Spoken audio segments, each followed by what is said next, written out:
Welcome to the Center for the Study of Race and Democracy's 2022 Virtual Community Resource Fair. My name is Idrona Gonzalez Chavez. I'm a sophomore at Arizona State University studying journalism and mass communications. Would you like to introduce yourself and tell us a little bit about your position with RAZA? My name is Melissa McDonald, and I have the great privilege of serving as RAZA Development Fund's Chief Operating Officer. So can you tell us a little bit about your organization's mission, its involvement in the community? Oh, absolutely. So to know RDF is to understand that it was started 22 years ago, why it was started, and what the founding principles were. So 22 years ago, our president, CEO, and co-founder, Tommy Espinosa, along with Mark Van Brunt, were working for an organization called National Council of RAZA, which is now Unidos US. I'm not sure if you've heard of them, but they're a big national advocacy organization that, advocates on behalf of Latino issues and priorities. So Tommy and Mark came out of the Chicano movement. And back then, advocacy took the form of a lot of it marching, right? You had Martin Luther King and all of civil advocacy going that way. And that's really important.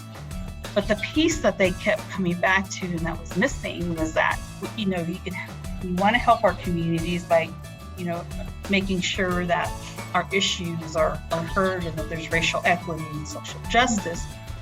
But another way to also bring that about, or part of the issue why we don't have that, is because of lack of access to capital.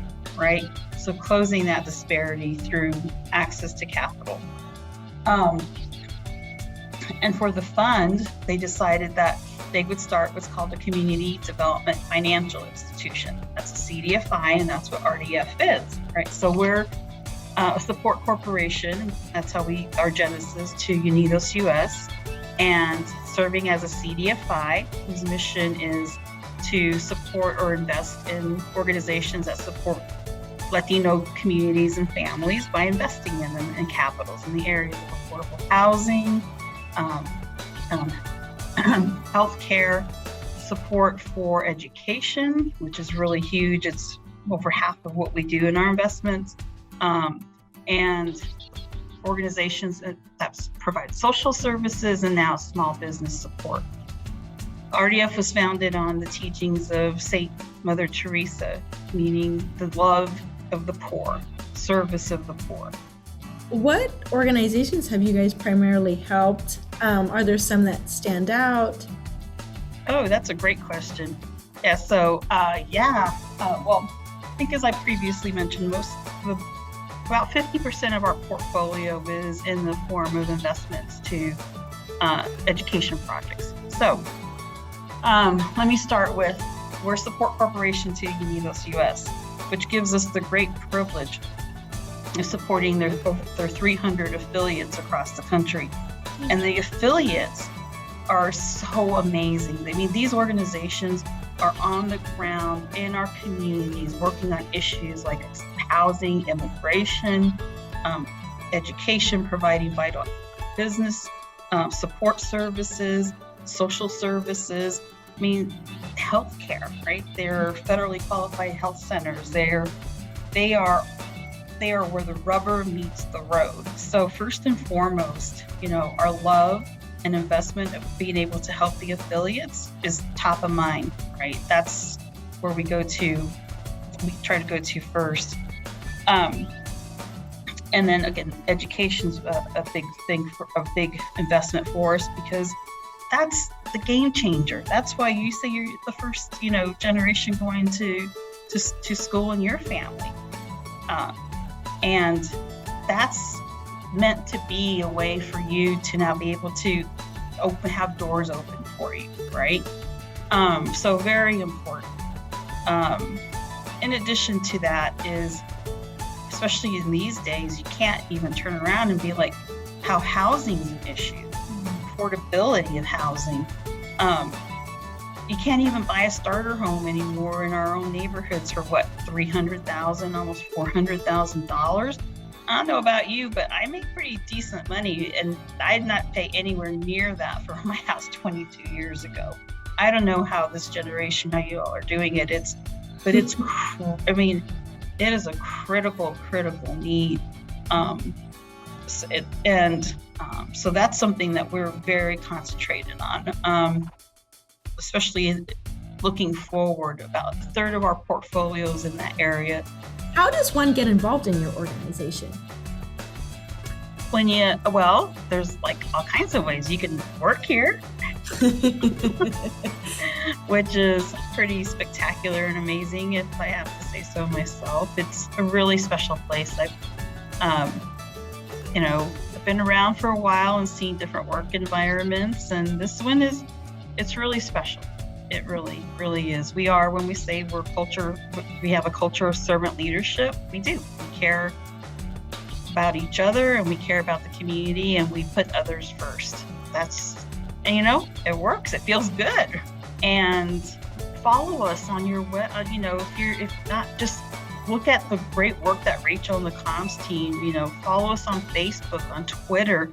Tell more people about what we do, because what we're really doing is you're really promoting the Latino community, our community, when you're doing that. Yeah, it's RDF, but we're here doing it to support the community. So getting those issues out, and that our comms team does an amazing job. Follow us, tell other people about us. And that helps raise all kinds of awareness. Mm-hmm. And the community is always welcome. And we relocated our offices to South Phoenix. And for years, we were over downtown at the Cityscape, if you're familiar with that. Oh, yes, right down the street from where I live. Yeah, right. So on the 22nd floor, we had beautiful views, parking in there with all the law firms and the big insurance companies. Here's, RDF, and it was nice. But when we had a chance to take a look at if we were going to stay there with our lease, we said, maybe it's time to go back to our roots and to our community and to be here with the folks that we serve. And so we found an old Dollar General store, bought it, gutted her, and fixed her up. That's where you see these beautiful walls. We opened up our home to the community. There's this beautiful mural on the side of our building that's from Martin Moreno, community artist who's well known. You can see his murals at airports and different places. Beautiful front gates that were built by Celia Moreno, and she's like one of the few women who own her own welding and custom ironworks kind of place. So it's got the stamp of the community. And then we have Promise Arizona here as within our offices, and Petra and her team, who every day almost they have classes and they're teaching, young folks are teaching English as a second language. We have attorneys in here helping with the immigration process, and just having our people, in the building and being here is so amazingly rewarding. So come visit us, follow us, come see us, and definitely those are ways you can get involved with.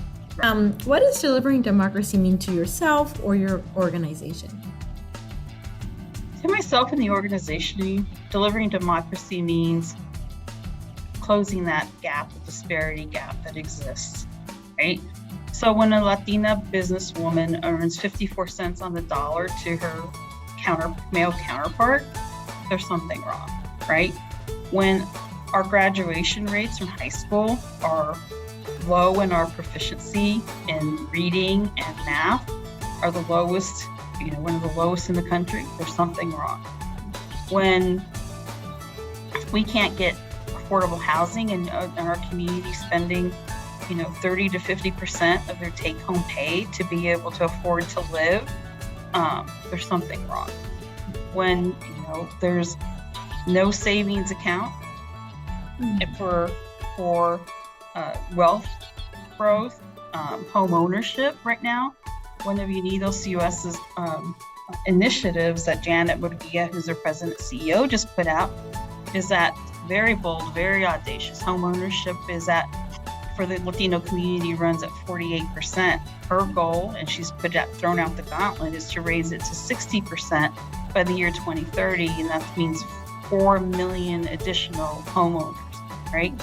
So that's what it's about, because then we can participate, right, as part of this democratic process that we absolutely should be part of, because like I said, we're the future. It doesn't matter what color you are, or just because I'm Latina, it's just math, you know? The population isn't growing. They're not having, you know, it as a whole, and which part of the population is growing, which part of the population is young. It's us, right? So let's join arms. Let's get together and figure and say, you know, yes, it is time to make this investment to advance our democracy and making sure that we can, you know, address these disparities.